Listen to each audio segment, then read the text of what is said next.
Hi guys, welcome you all to the channel. आज का video आपके लिए बहुत ही इंपॉर्टेंट होने वाला है बिकॉज एक लेटेस्ट जजमेंट लेके आऊँ सुप्रीम कोर्ट का, जिसमें सुप्रीम कोर्ट ने बताया है सर्टेन चीज़ें जिसकी वजह से 498 एक सर्टेन टाइम के बाद सर्टेन रीजंस की वजह से लॉज नहीं हो सकता है। 498 ए के केसेस लॉज नहीं हो सकते, फाइल नहीं हो सकते हैं, एफआईआर लॉज नहीं हो सकता है 498 ए में। तो ये वीडियो आपके लिए काफ़ी इंपॉर्टेंट होने वाला है, तो वीडियो को अंत तक देखना नहीं भूले। तो चलिए वीडियो स्टार्ट करते हैं। वीडियो स्टार्ट करने से पहले I would like to request, अगर आपने अभी तक चैनल को सब्सक्राइब नहीं किया तो please subscribe the channel and video को लाइक और शेयर करना ना भूले, बिकॉज हम आपके लिए डेली कुछ नया जजमेंट लेके आते हैं जिससे आपके केस में आपको बहुत ही फ़ायदा हो सकता है। तो अगर हम इस जजमेंट की बात करें तो दोनों पार्टीज़ का शादी हुआ था 28 जुलाई 2007 को दिल्ली में। उसके बाद होता ये कि दोनों पार्टीज चले जाते हैं दिल्ली में रहने के लिए, वर्किंग पर्पज़ के लिए दिल्ली से चले जाते हैं मुंबई में रहने के लिए। उसके बाद एडमिटेड पोजीशन ये होता है कि दोनों पार्टीज जो हैं 10 जून 2009 से अलग रहते हैं, सेपरेट रहते हैं, अलग अलग जगह पर रहते हैं। तो होता ये है कि हस्बैंड जो है वो फाइल करता है डिवोर्स पिटीशन 24 जुलाई 2009 को बांद्रा डिस्ट्रिक्ट कोर्ट में, जो कि मुंबई में है, उसमें फाइल करता है और मैटर पेंडिंग रहता है।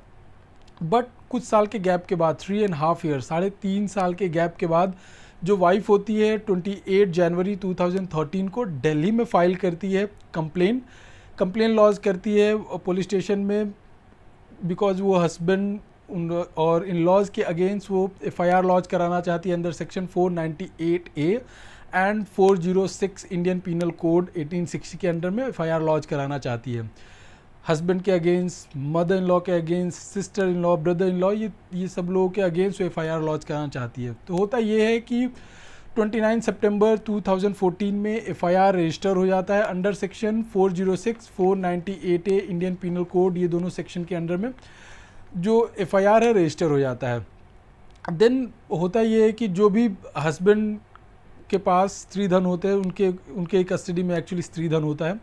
तो स्त्री धन क्या करते हैं कि वो आईओ के पास, जो इन्वेस्टिगेशन ऑफिसर होता है उसके पास जमा कर देते हैं एंड 5,98,000 का एक एफडीवी डिपॉजिट कर देते हैं उनके पास।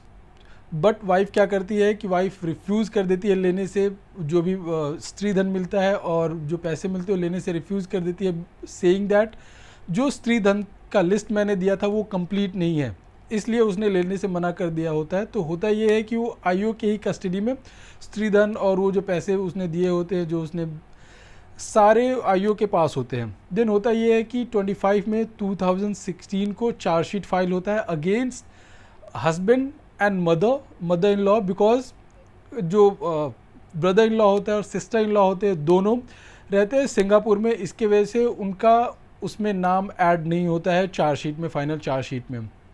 वाइफ क्या करती है कि जो एडिशनल स्त्री धन लिस्ट था, जैसे कि मैंने बताया कि उसने मना कर दिया था लेने के लिए, बिकॉज उसने बोला था कि स्त्री धन लिस्ट कंप्लीट नहीं है, इसके लिए मैं अभी नहीं लूँगी। तो एडिशनल लिस्ट देती है वो स्त्री धन का आफ्टर मोर देन 7 ईयर्स, 7 साल के बाद एडिशनल लिस्ट देती है। तो हाई कोर्ट में रिट पिटीशन फाइल करता है हस्बैंड कि एफआईआर लॉन्च हुआ था वो बियॉन्ड लिमिटेशन पीरियड 3 ईयर्स के बियॉन्ड लॉन्च हुआ था, तो इसमें 498 ए और स्त्री धन ये सारी चीज़ों का सेक्शन लॉज में लॉज नहीं होना चाहिए, इसे क्वैश होना चाहिए। तो कोर्ट बोलता है कि 498 ए क्वैश हो सकता है, बट 406 स्त्री धन का जो है सेक्शन वो क्वैश नहीं हो सकता, वो हटाया नहीं जा सकता, because it's a continuous offence, continuing offence है, इसलिए मदर इन लॉ के अगेंस्ट 406 के चार्जेस के अंडर केस चलेगा। तो देन क्या होता है कि हस्बैंड पहुंचता है सुप्रीम कोर्ट में पहुंचने के बाद सुप्रीम कोर्ट में फिर वह रिक्वेस्ट करता है कि जनाब इस शादी के बहुत साल बाद इसने 498 का केस लॉन्च करा, और वो भी उसने तब लॉन्च करा 3.5 साल बाद उसने एफआईआर लॉन्च करा जब मैंने डिवोर्स पिटीशन फाइल किया हुआ था 2009 में। तो सुप्रीम कोर्ट क्लियरली इस केस में बोलता है कि ये बार्ड बाय लिमिटेशन है, लिमिटेशन के अंडर बार्ड है। 498 ए 3.5 साल के बाद लॉन्च किया गया था तब, जबकि हस्बैंड ने फाइल किया हुआ था डिवोर्स पिटीशन। दोनों पार्टीज 2009 से अलग रह रहे थे, डिवोर्स पिटीशन 2009 में फाइल हुआ था, बट डिवोर्स पिटीशन के जो रिप्लाई में स्त्री धन का किधर भी कुछ भी मेंशन नहीं किया वाइफ ने, और किधर भी उसने ये नहीं बोला है कि मेरा स्त्री धन हस्बैंड के कस्टडी में है, मदर इन लॉ के कस्टडी में है।